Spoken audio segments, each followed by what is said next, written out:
Hola hermanos, ¿cómo están? Muy buenas noches, bienvenidos otra vez a nuestra clase en el libro de Apocalipsis. Un saludo a todos los que nos están viendo en este momento, a Marcos Pueyes que nos escribe desde California, que nos está viendo desde allá, a Jerry Aspet que nos está viendo desde Chillán, en el sur aquí de Chile, y también un saludo a todos los que están aquí en vivo. Matías Álvarez, que me imagino que nos está viendo desde de Santiago. Rodrigo Moya también. Y bueno, bueno el lunes, sí, hoy día, ¿qué día es? Miércoles. Entonces el lunes estábamos viendo, ¿cierto?, el capítulo 6 y 7 de, de Apocalipsis y tenía que ver con la apertura de los 7 sellos. Y entonces vimos la apertura el lunes de 6 de esos 7 sellos y como mencioné el lunes, esto tiene que ver con el juicio de Dios en contra de Israel por matar al Mesías. Jesús profetizó que vendrían estos días de venganza, como dijo, esta gran tribulación caería sobre Israel y sobre Jerusalén, y esto se cumplió con la guerra judía, que empezó en el año 66 después de Cristo y terminó con la destrucción del templo en el año 70 bajo el general romano Tito. Entonces esta guerra duró 3 años y medio también. Y eh, vimos cómo esto aplicaba en relación a los 6 sellos. Después, al final del capítulo 7, bueno, realmente todo el capítulo 7, vemos esta visión, ¿cierto?, de los 144.000, que como expliqué eran los judíos que habían sido salvos durante esa gran, bueno, que habían sido salvos antes de este periodo, que finalmente aceptaron y recibieron a Cristo, a diferencia de sus compatriotas que lo rechazaron. Y ellos simbólicamente son estos 144.000, no necesariamente es un número específico de los que fueron salvos, aunque puede ser también que fueron salvos 144.000, pero lo más probable es que es un número simbólico en ese sentido. Y después vemos una multitud que nadie puede contar, ¿cierto? Que esta es la iglesia triunfante en el cielo, y esta iglesia es una multitud, claro, como dice Juan, que nadie lo puede contar de cada tribu, lengua y nación. Entonces obviamente esa parte de la visión se extiende bastante más allá de lo que es la guerra judía en esa instancia. Pero como mencioné, esto es como una pausa, un interludio para después, ahora en el capítulo 8, vuelve a la temática y empieza el capítulo 8 con la apertura del séptimo sello. Entonces vamos a leer esto en el primer párrafo acá. Apocalipsis capítulo 8. Cuando el Cordero abrió el séptimo sello, hubo silencio en el cielo por media hora.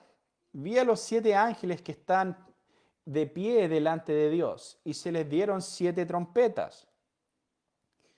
Otro ángel vino y se paró ante el altar con un incensario de oro, y se le dio mucho incienso para que lo añadiera a las oraciones de todos los santos sobre el altar de oro que estaba delante del trono. De la mano del ángel subió ante Dios el humo del incienso con las oraciones de los santos.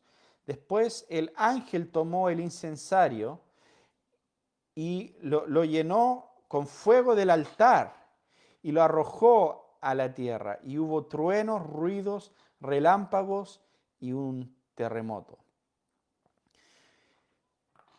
En esta primera parte vemos que no pasa mucho con la apertura del séptimo sello, sino que vemos que hay 7 ángeles y se les da 7 trompetas.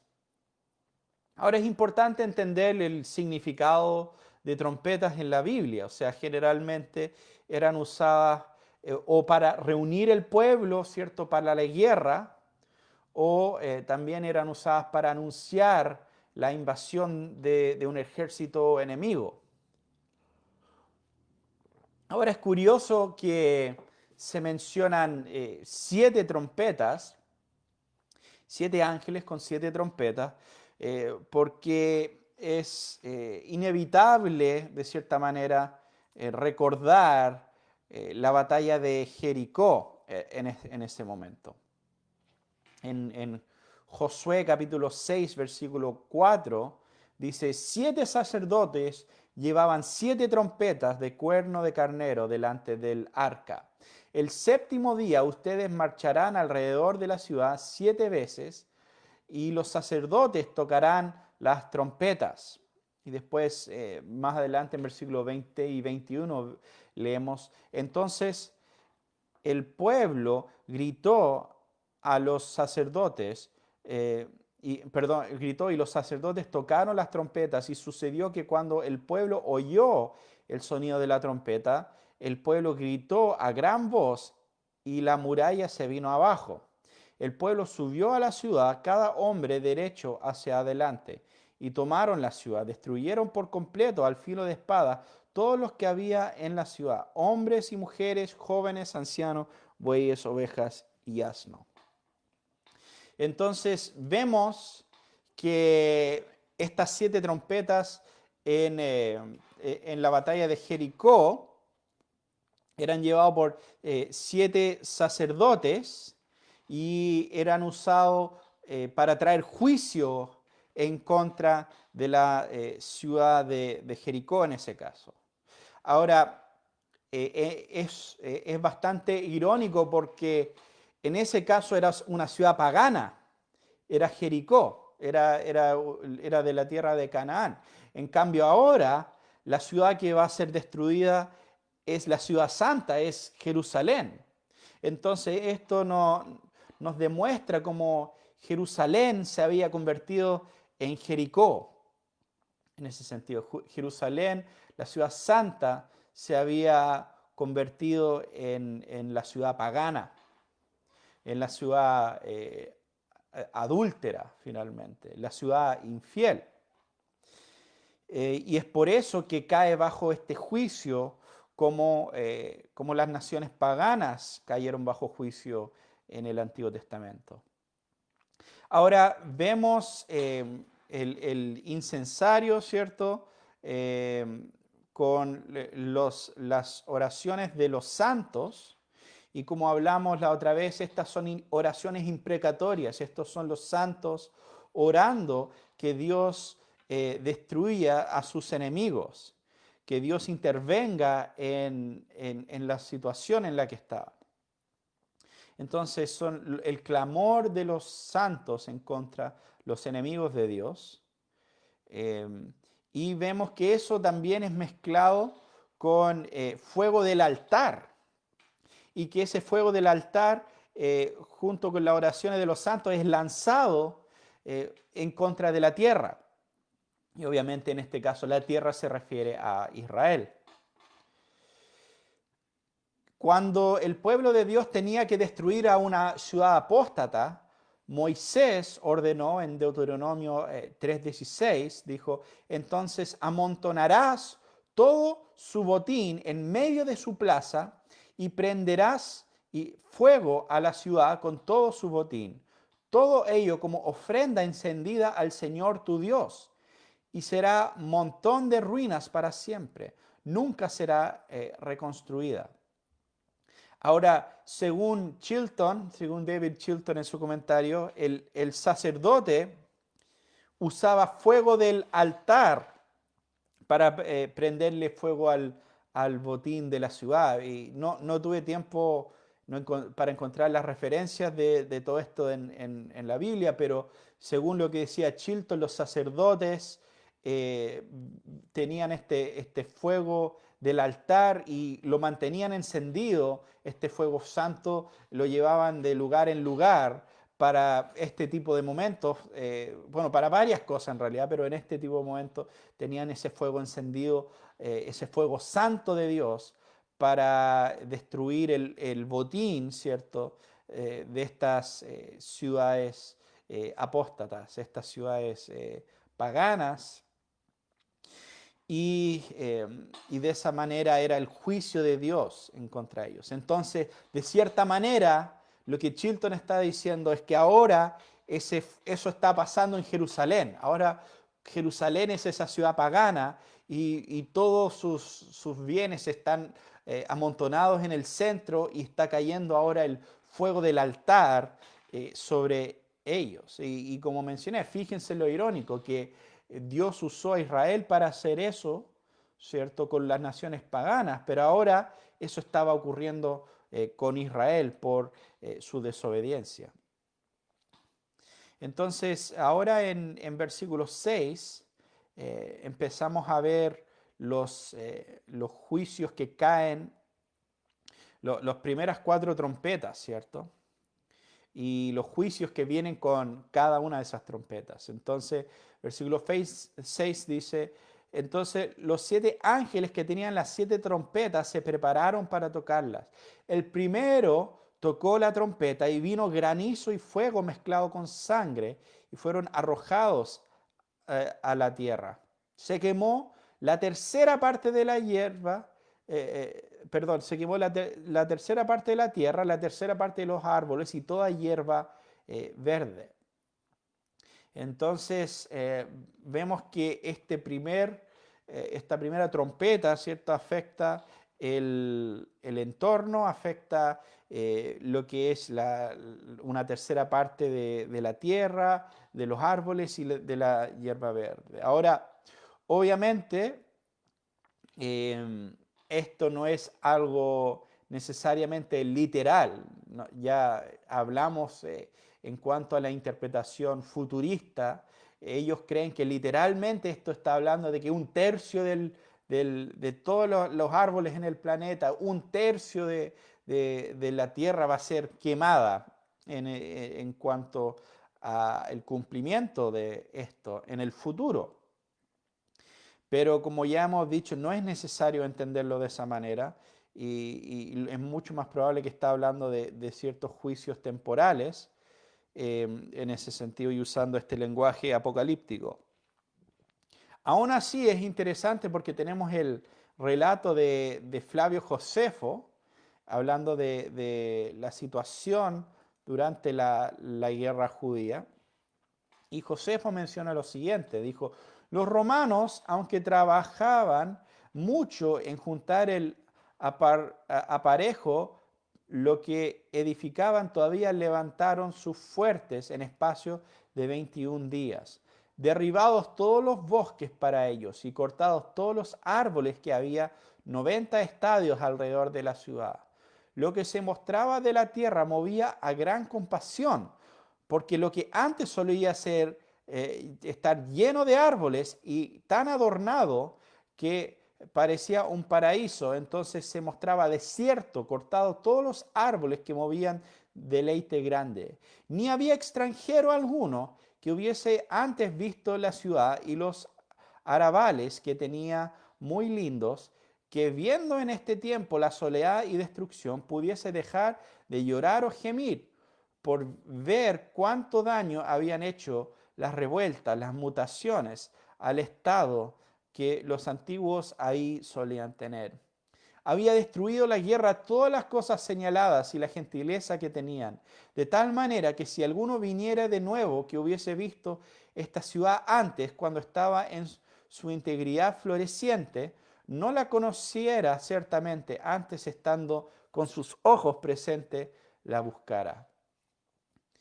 Básicamente lo que estaba diciendo ahí Josefo es que los romanos destruyeron gran cantidad de los árboles, de estas cosas que estaban alrededor de la ciudad, y de tal manera que era casi irreconocible, era un paisaje totalmente distinto a lo que alguna vez fue. Y eso finalmente sería lo que nos está describiendo y cómo se estaría cumpliendo esa primera trompeta. Ahora vamos con el versículo 8, la segunda trompeta. El segundo ángel tocó la trompeta y algo como una gran montaña ardiendo en llamas fue arrojado al mar. Y la tercera parte del mar se convirtió en sangre. Y murió la tercera parte de los seres que estaban en el mar y que tenían vida.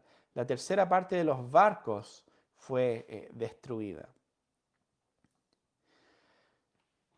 Ahora, este texto generalmente también los futuristas ven esto como algo que aún no ha ocurrido y entienden generalmente esta idea de una montaña arrojada del mar.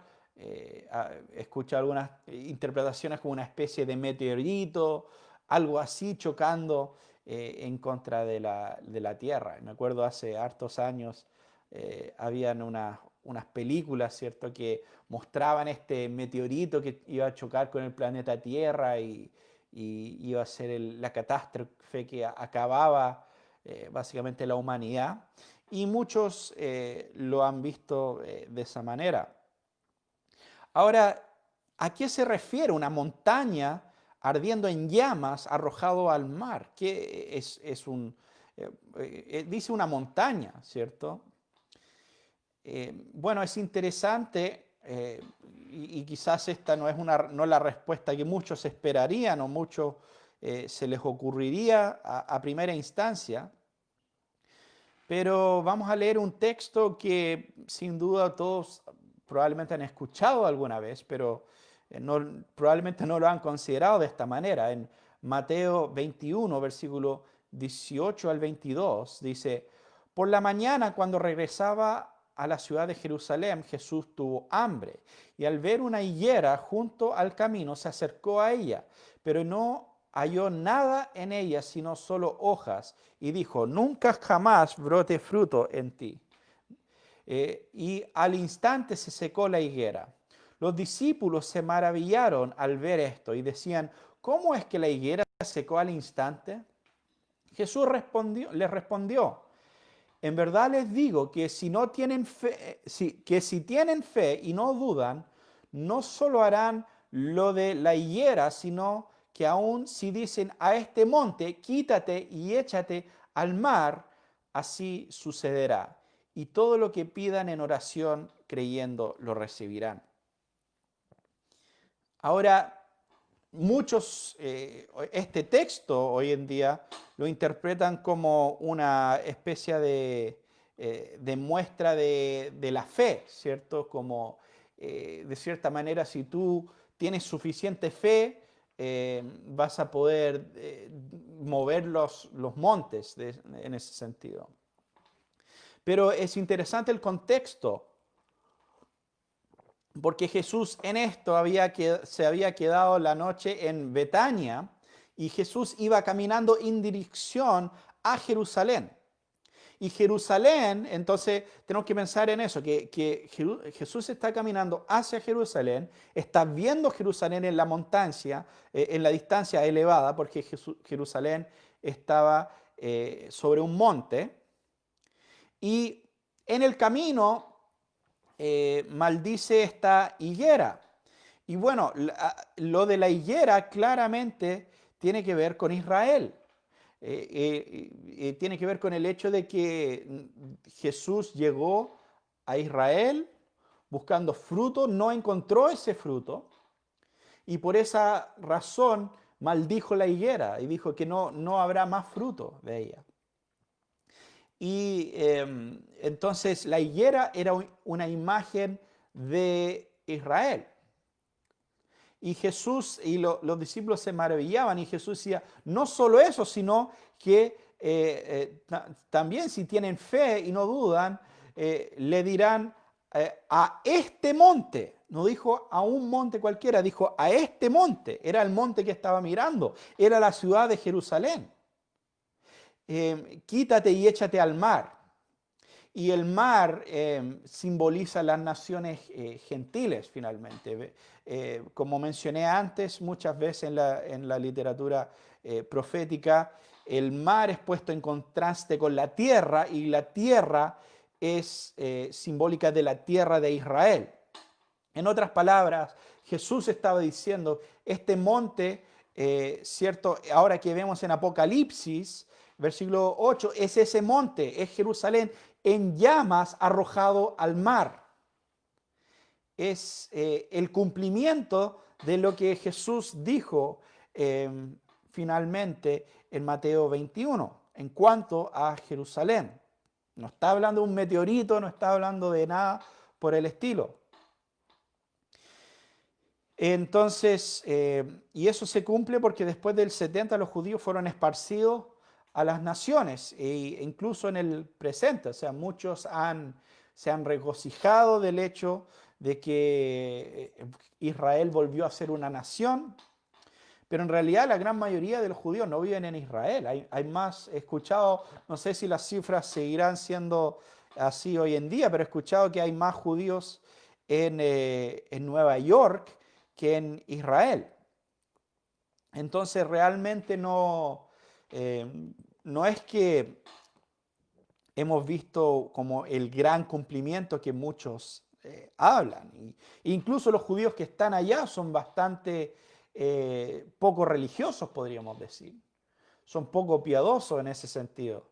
Y de hecho, por ejemplo, la ciudad de Jerusalén es uno de los lugares en cuanto a al tema de la homosexualidad, es como una de las mecas del libertinaje homosexual en ese sentido. Entonces, lo que vemos acá, esta montaña ardiendo, arrojada al mar, representa Jerusalén. Y la tercera parte del mar que se convierte en sangre, y los peces, que la tercera parte de los seres del mar, y los barcos, eso tiene que ver con las batallas que se pelearon durante ese tiempo.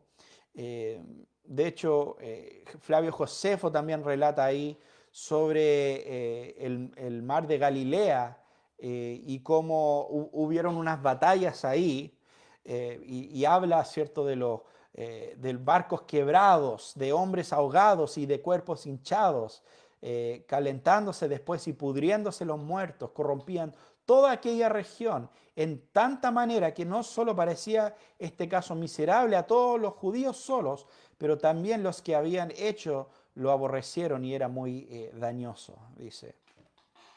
Entonces, es una imagen de estos conflictos que habían. Muy bien, ahora vamos a leer sobre el tercer ángel.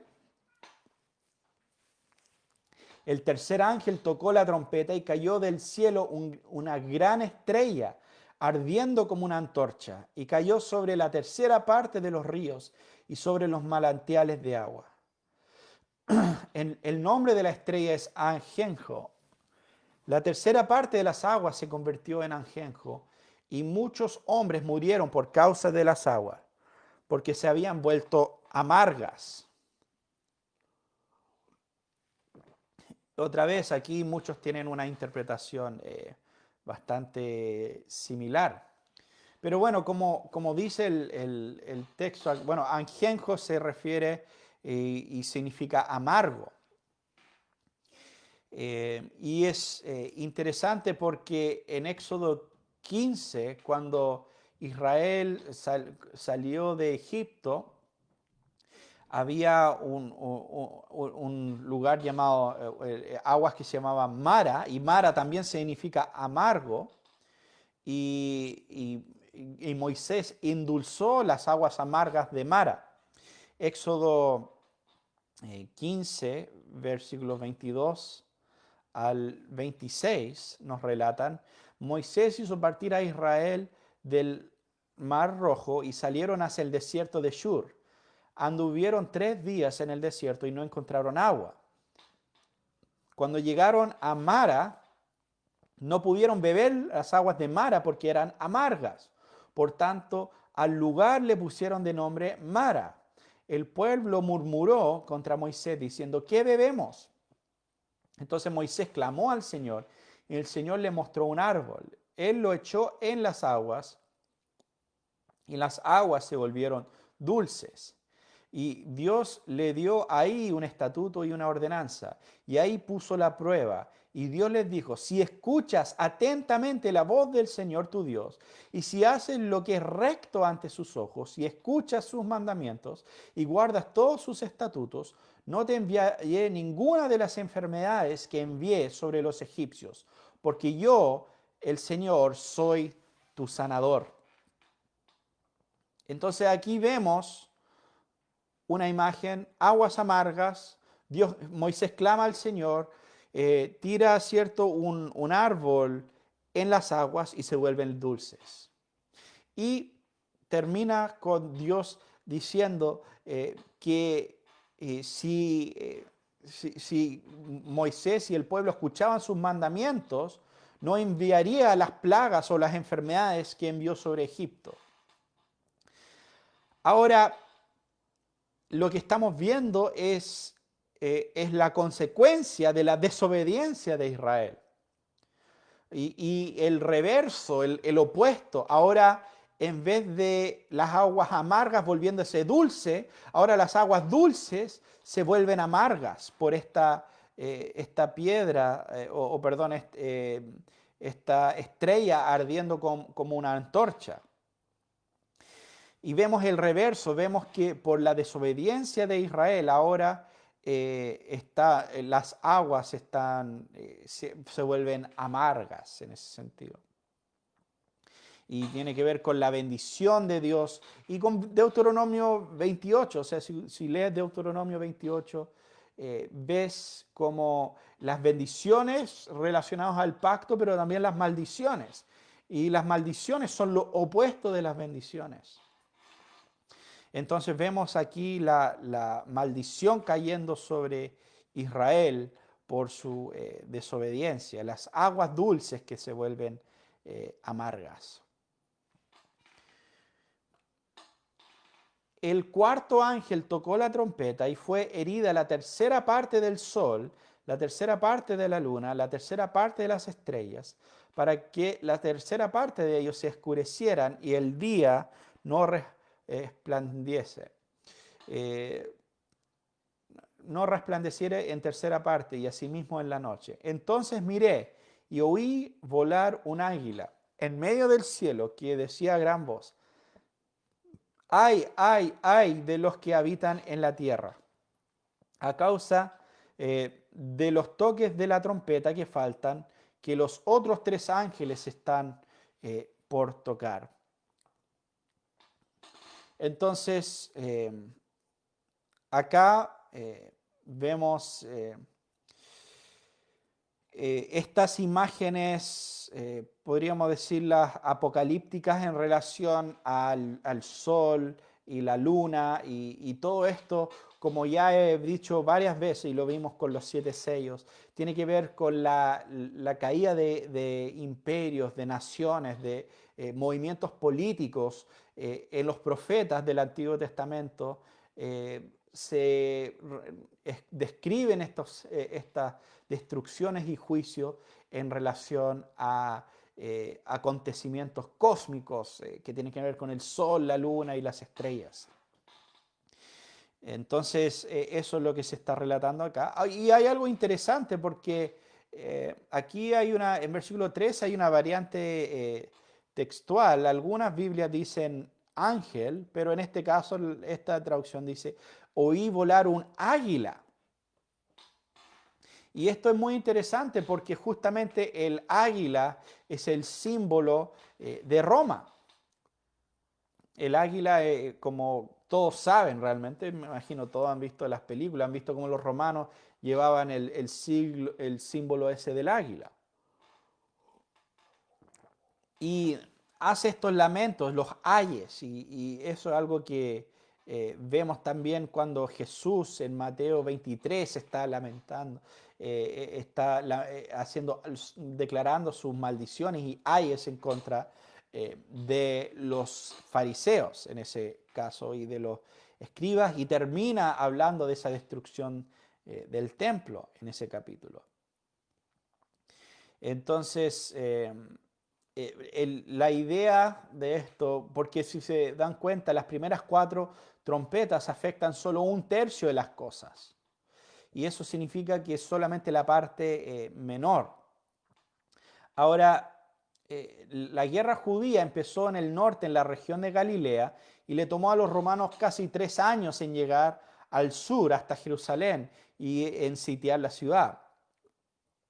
Entonces podríamos asociar los ayes con lo que pasó en Jerusalén. En otras palabras, lo que hemos leído hasta ahora ha sido lo que pasó alrededor de la ciudad posiblemente, o alrededor de Judea, y después ahora vamos a empezar a leer sobre el juicio que cae sobre la ciudad en sí.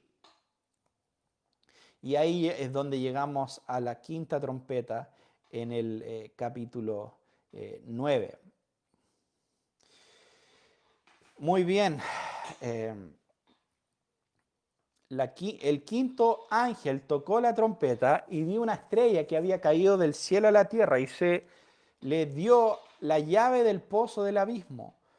Cuando abrió el pozo del abismo, subió humo del pozo como el humo de un gran horno, y el sol y el aire se oscurecieron por el humo del pozo. Del humo salieron langostas sobre la tierra y se les dio poder como tienen poder los escorpiones de la tierra.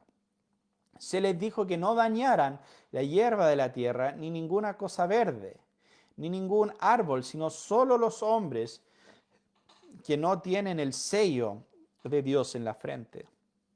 No se les permitió matar a nadie, sino atormentarlos por 5 meses. Su tormento era como el tormento de un escorpión cuando pica al hombre. En aquellos días los hombres buscarán la muerte y no la hallarán, y ansiarán morir, y la muerte huirá de ellos. El aspecto de las langostas era semejante al de caballos dispuestos para la batalla, y sus cabezas tenían como coronas que parecían de oro, y sus caras eran como rostros humanos, tenían cabello como cabello de mujer, y sus dientes eran como de leones. También tenían corazas como corazas de hierro. El ruido de sus alas era como el estruendo de carros, de muchos caballos que se lanzaban a la batalla. Tienen colas parecidas a escorpiones y aguijones. En sus colas está su poder para hacer daño a los hombres por 5 meses. Tenían sobre ellos por rey al ángel del abismo, cuyo nombre hebreo es Abadón y en griego se llama Apolión. El primer ay ha pasado, pero aún vienen 2 ayes después de estas cosas. Vemos que son soltados estas langostas en contra de la tierra, pero claramente la descripción que vemos no son langostas comunes y corrientes. De hecho, ni siquiera son langostas en el sentido literal, porque las langostas no tienen caras humanas, ni cabello de mujer, ni dientes como león. Y aquí es una parte interesante porque incluso entre los futuristas tienen sus desacuerdos, ¿cierto?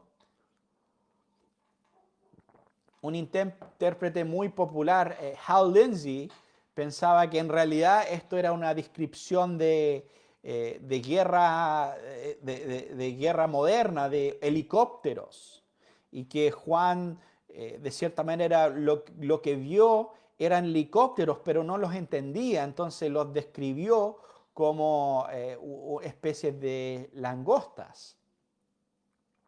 Pero otros dicen, no, esa no es la interpretación literal, y incluso algunos piensan que son una especie de monstruos que encajan con esa descripción.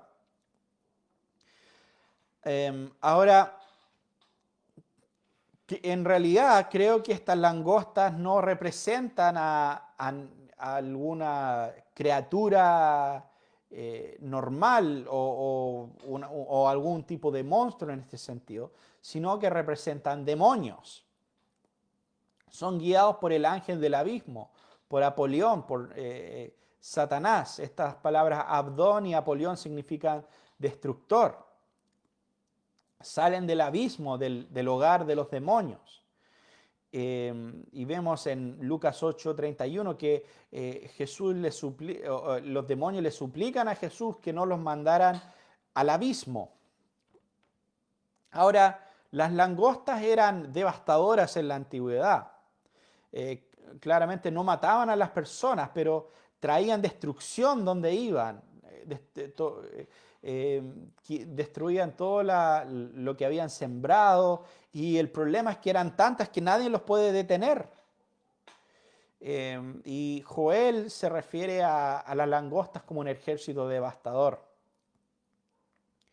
Y también son comparadas con escorpiones porque causaban mucho dolor y atormentaban a las personas, como la mordida de como el veneno de un escorpión finalmente.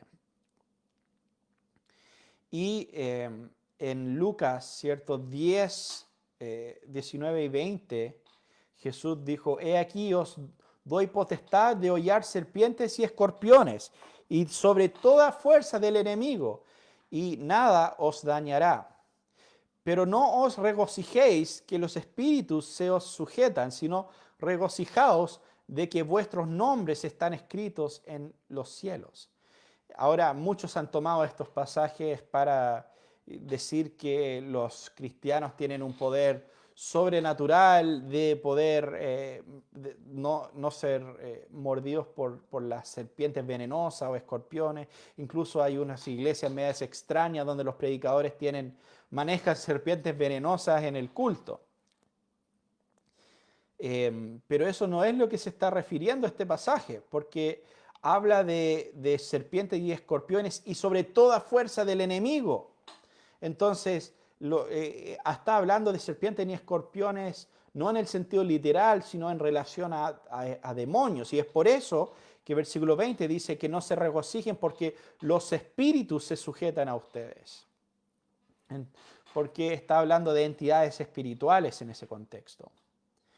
Y entonces, ¿qué nos muestra o qué nos comunica esta descripción que vemos en cuanto a las langostas, ¿cierto? Porque tienen todas estas características que no tienen nada que ver con langostas en ese sentido. Vemos que son como caballos de guerra, y eso obviamente era la maquinaria de guerra que tenían en ese tiempo. No tenían tanques y aviones y todo lo demás. Vemos que tienen coronas, y esto habla del hecho de que sus dominios, que tenían un dominio sobre las personas, tenían una autoridad. Tenían caras de hombres, y esto habla del hecho de que los demonios eran seres inteligentes, racionales. Tenían cabello de mujer, y en la antigüedad era visto como seductor el usar el cabello, que una mujer públicamente estuviera con el cabello no tapado en ese sentido. Tienen dientes de león. Esto habla del hecho que son feroces, como un león. Tienen coraza de hierro, y esto habla del hecho que no pueden ser detenidos, no pueden ser dañados por medios humanos. Suenan como muchos carros, eso hablaba de la gran multitud, del gran número.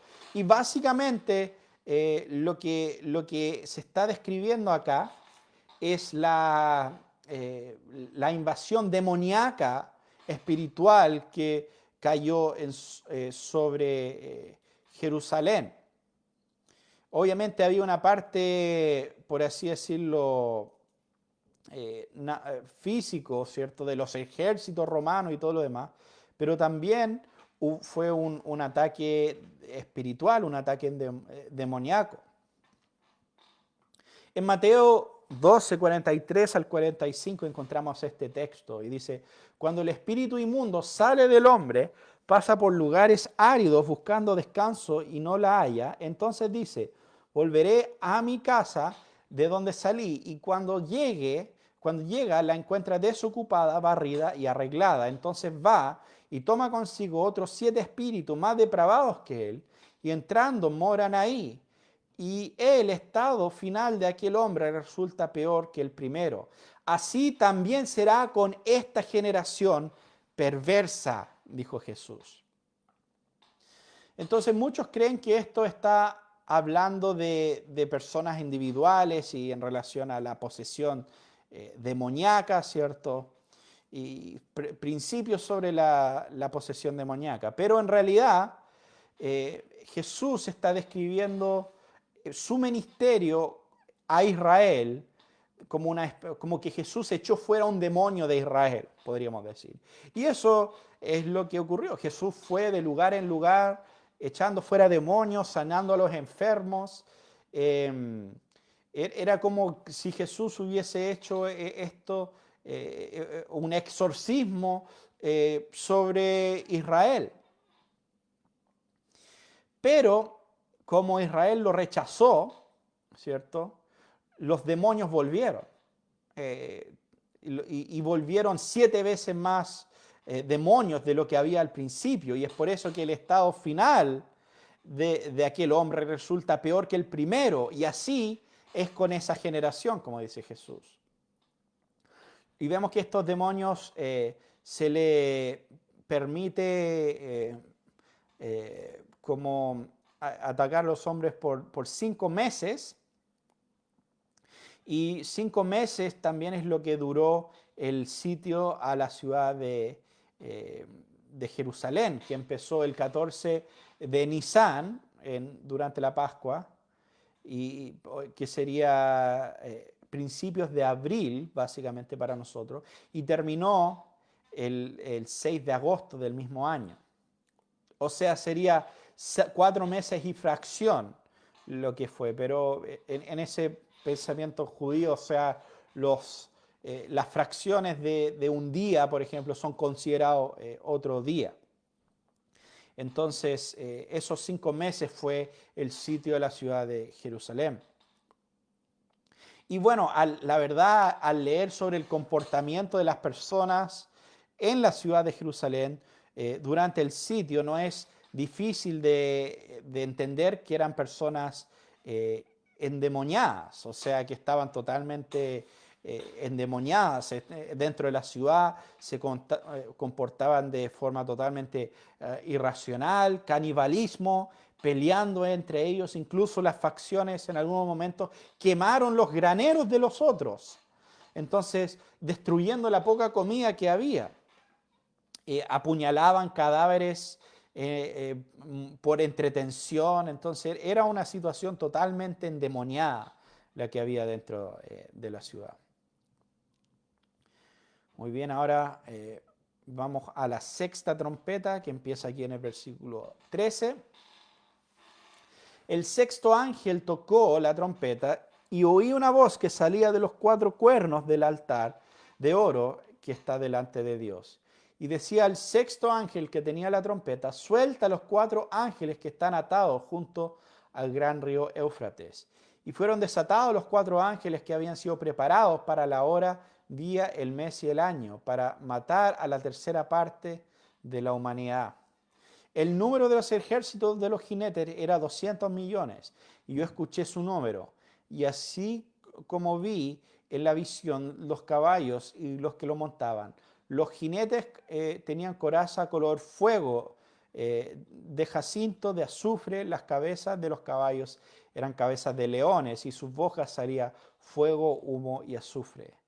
La tercera parte de la humanidad fue muerta por estas 3 plagas, por el fuego, el humo y el azufre que salían de sus bocas, porque el poder de los caballos está en su boca y en su cola, pues sus colas eran semejantes a serpientes y tienen cabezas y con ellas hacen daño. El resto de la humanidad no fueron muertos por estas plagas, no se arrepintieron de las obras de sus manos, ni dejaron de adorar a los demonios y a los ídolos de oro, de plata, de bronce, de piedra y de madera, que no pueden ver, ni oír, ni andar. Tampoco se arrepintieron de sus homicidios, ni de sus hechicerías, ni de su inmoralidad, ni de sus robos.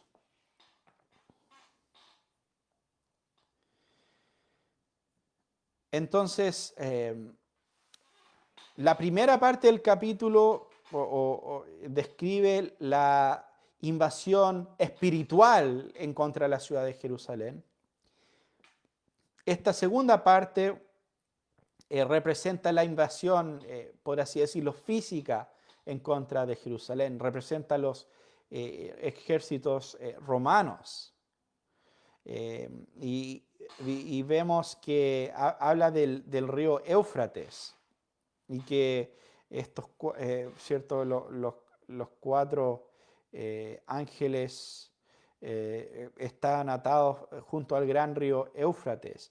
Y es interesante porque la frontera oriental, Éufrates está en la frontera oriental de Roma, y de hecho la mayoría de las tribus, perdón, la mayoría de las tropas que atacaron la ciudad de Jerusalén venían de ese sector. Ahora habla de un número de 200 millones de soldados y sin duda van a preguntar, bueno, entonces, ¿habían 200 millones de soldados? No, obviamente no. Pero es un número simbólico, habla de un gran número, no necesariamente es un número literal. En cambio, muchos futuristas creen que es un número literal y por eso han especulado que va a ser el ejército chino o algo así, por ese gran número de personas. Y después habla del resto de la humanidad. A los que no murieron o a los que intentaron escapar o esconderse. Y vemos que, bueno, sabemos que muchos querían arrepentirse y rendirse a los romanos, pero los que estaban dentro de la ciudad incluso mataban a los que lo intentaban. Y en cierto punto ya no había opción. Realmente durante el sitio hubo una oportunidad breve de escapar, por así decirlo, y eso fue cuando murió Nerón en el año 68. Y ahí es donde hubo una breve oportunidad de escapar de la ciudad antes de eso, pero después de que Vespiano se fue y dejó a su hijo, después cerraron la ciudad y ya no había escapatoria en ese entonces. Entonces, vemos, y algo que es muy interesante, cómo termina esto, es que aún con todo lo que estaba pasando, aún con todo este juicio, no se arrepintieron, ¿cierto? Ni de sus ídolos, ni de sus homicidios, hechicerías, ni inmoralidad, ni de sus robos. Entonces, aún con todo lo que estaba pasando, no se arrepintieron. Y de hecho, el juicio, durante el juicio se endurecen más en contra de Dios. Y ahí es donde vemos que el hombre en rebelión contra Dios no es por una falta de evidencia, no es por todas esas cosas que muchas veces creemos en algunos casos. Si tan solo vieran esto, ahí van a creer. No, para nada. Es más, al ver los juicios de Dios, al ver todo lo que está pasando, seguían endurecidos en contra de Dios. Y eso es lo terrible, ¿cierto?, que vemos en este juicio que ocurrió en contra de Jerusalén. Ok, bueno, yo creo que vamos a llegar hasta acá solamente hoy día. Pensaba quizás pasar al capítulo 10, pero yo creo que va a ser mejor si lo dejamos para el día viernes. Entonces, si tienen alguna pregunta o comentario, pueden dejarlos aquí. Ahora al final, ahora los podemos mencionar un saludo a los que han ido comentando acá, a Rodrigo Moya y a Pilar Araya, a Carlos Márquez, saludos desde Perú, pero soy venezolano, un saludo Carlos.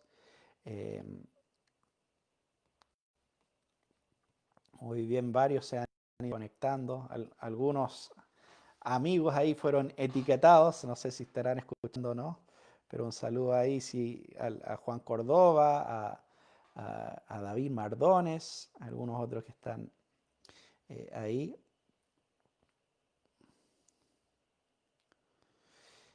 Hola, Valeria pregunta, hola, tengo una duda sobre la traducción entre águila y ángel de versículo 13, capítulo 8. Sí, bueno, no es un tema de traducción, es un tema de una variante textual.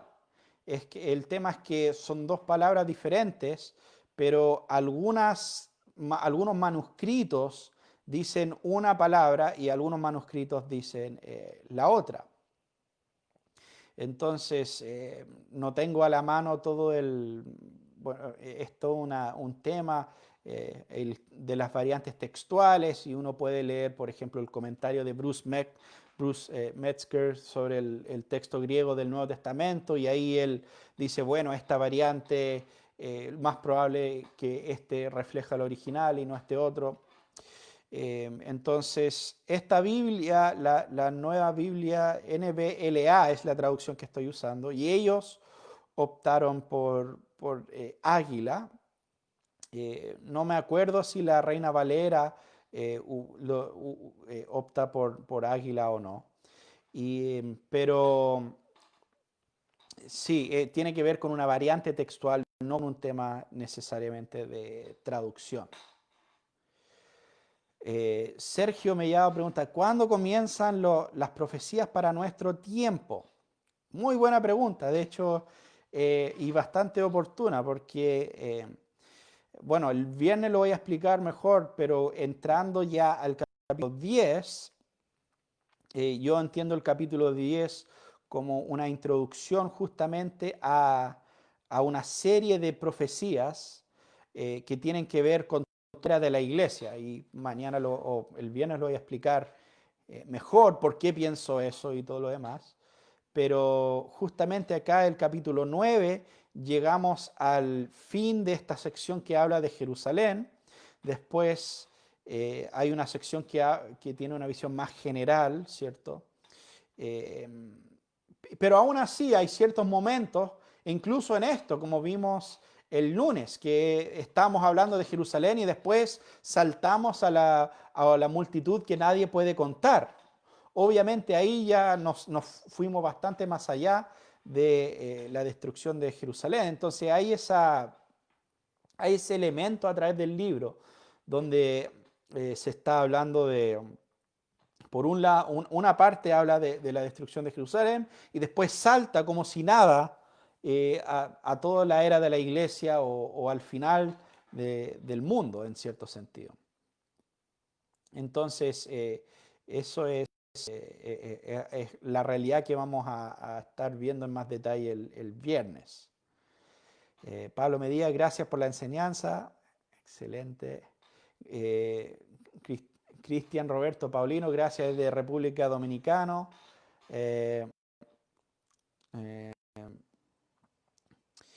Yeyo Yaspet dice, si no me equivoco, el águila salía en la moneda de Roma, ¿no, Nathan? Sí, o sea, no solo en la moneda, sino que los romanos, si pueden ver, bueno, cualquier película sobre Roma, ven que el estandarte que llevaban los romanos eran ese águila, ¿cierto? Entonces, donde ellos iban con esos águilas. Entonces era el símbolo del imperio. Así que era algo que siempre estaba presente cuando marchaban las tropas. Muy bien, David. ¿Qué relación hay en que la primera trompeta hay destrucción de árboles, pero la quinta trompeta no se les permite hacer daño de a los árboles. Bueno, es muy buena esa observación y creo que ahí también nos ayuda a ver que en la primera trompeta no se destruyeron realmente todos los árboles, porque si no, ¿cómo van a...? No tiene sentido eso de que no le hagan daño a los árboles después.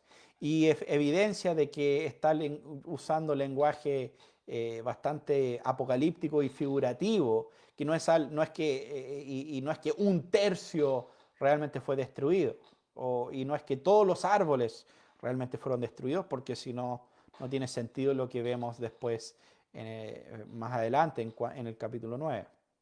Entonces, muy buena opción. Cristian Roberto Paulino pregunta a mí, ¿es si debemos considerar el Apocalipsis como una carta del paso o debemos considerarlo como parte futura y parte pasada? Yo creo que debemos considerarlo como parte futura y parte pasada. Ahora, hay algunas personas que creen que debemos considerarlo como todo pasado. Y en ese sentido, incluso eso no es totalmente impensable, podría ser totalmente pasado. Obviamente los preteristas totales consideran eso, pero incluso algunos que no son preteristas totales también lo ven de esa manera. Pero yo considero que vemos algunas cosas que son pasadas y algunas cosas que abarcan toda la era de la iglesia. Eh, no necesariamente, no sé si me explico de esa manera. Entonces, yo lo veo como una mezcla de una interpretación preterista parcial con una interpretación idealista. Y quizás va a tener un poco más de sentido el viernes cuando entremos a esta sección, que lo veo de manera más idealista. Pero sí, entonces vemos cosas ya pasadas, Apocalipsis, vemos la destrucción de Jerusalén, pero también cosas futuras. Vemos el juicio final al fin del capítulo 20, vemos la resurrección de los muertos. Eso todavía no ha pasado. Eso todavía todos los cristianos, por lo menos, creen que es futuro. Okay. Jorge Escobar Manrique describe, saludos, es muy diferente esta interpretación.